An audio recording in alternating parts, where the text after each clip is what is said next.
দুই দফা অস্ত্রোপচার ও চিকিৎসকদের আপ্রাণ চেষ্টা তো শেষ পর্যন্ত বাঁচানো গেল না সীতাকুণ্ডে ছুরিকাঘাতে গুরুতর আহত 7 বছর বয়সী শিশুটিকে। ভোরে চট্টগ্রাম মেডিকেল কলেজ হাসপাতালের আইসিইউতে তার মৃত্যু হয়। ময়নাতদন্ত শেষে সীতাকুণ্ডে পারিবারিক কবরস্থানে দাফন করা হবে শিশুটিকে। ঘটনায় মামলা হলেও এখন পর্যন্ত কাউকে গ্রেপ্তার করতে পারেনি পুলিশ। সীতাকুণ্ড ইকোপার্ক এলাকায় সড়ক সংস্কারের কাজ করছিলেন শ্রমিকরা। হঠাৎ দুর্গম পাহাড়ি পথে 7 বছর বয়সী এক শিশুকে গুরুতর অবস্থায় হেঁটে আসতে দেখেন তারা। শিশুটির শ্বাসনালী কেটে দেয় দুর্বৃত্তরা।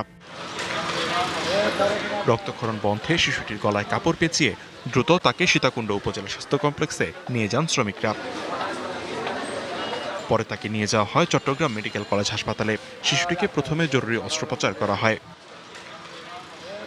পরে জটিলতা বাড়লে দ্বিতীয়বার অস্ত্রোপচার করতে হয় চিকিৎসকদের। কিছুটা স্থিতিশীল হলে তাকে বেডে স্থানান্তর করা হয়, কিন্তু হঠাৎ করেই অবস্থার অবনতি হলে সোমবার রাতে তাকে নেওয়া হয় আইসিইউতে। সেখানেই ভোরে মারা যায় শিশুটি। শিশুটি কিভাবে দুর্গম পাহাড়ি এলাকায় গেছে তা জানে না পরিবার। জড়িতদের দ্রুত গ্রেপ্তার ও সুষ্ঠু বিচার চায় তারা। ওর বাবা একজন টমটম চালক, রিক্সা চালকের সাথে এই কারো শত্রু থাকার কথা না। দ্বিতীয় কথা হচ্ছে যে মানে সমাজে আমরা যারা চাচারা আছি, আত্মীয় স্বজন আছি, তাদের একটা অবস্থান আছে, তাদের সাথে কারো ধরনের শত্রুতা আমি নেই।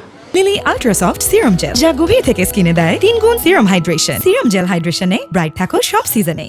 এখন এটা কে বা কারা কেন করলো সেটা আমরা এখনো ধোঁয়াশার মধ্যে আছি। আমি আইনশৃঙ্খলা বাহিনীর কাছে আকুল আবেদন করব, আপনারা দ্রুত এটার একটা সুষ্ঠু তদন্ত করে আসামিকে গ্রেপ্তার করে একটা আইনের আওতায় আনুন এবং দৃষ্টান্তমূলক শাস্তি দেন।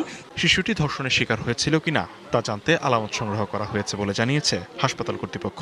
প্রথম হচ্ছে আসামিকে চিহ্নিত করতে হবে, প্লাস তাকে অ্যারেস্ট করতে হবে, তারও স্যাম্পল নিতে হবে। স্যাম্পল না নিলে তো এটা আমরা ম্যাচ করতে পারবো না, ডিএনএ ইয়েটা, তখন মানে এটা এটা আমরা মেয়েটারটা নিয়ে আমরা প্রিজার্ভ করে রাখছি। এই ঘটনায় মামলা হয় সোমবার। জড়িতদের ধরতে অভিযান চালাচ্ছে পুলিশ। মামলা হয়েছে পরশুদিন, ভাই আমরা কাজ করছি, আমরা একটা ফলাফল পাওয়া যাবে। সন্দেহ করে সাসপেক্টকে নিয়ে আসছে, মূল কালপিট আমরা পাইনি, আমরা চেষ্টা করছি। এমন মর্মান্তিক ঘটনার সুষ্ঠু তদন্ত ও বিচার নিশ্চিতের দাবি সচেতন মহলের। DBC news desk.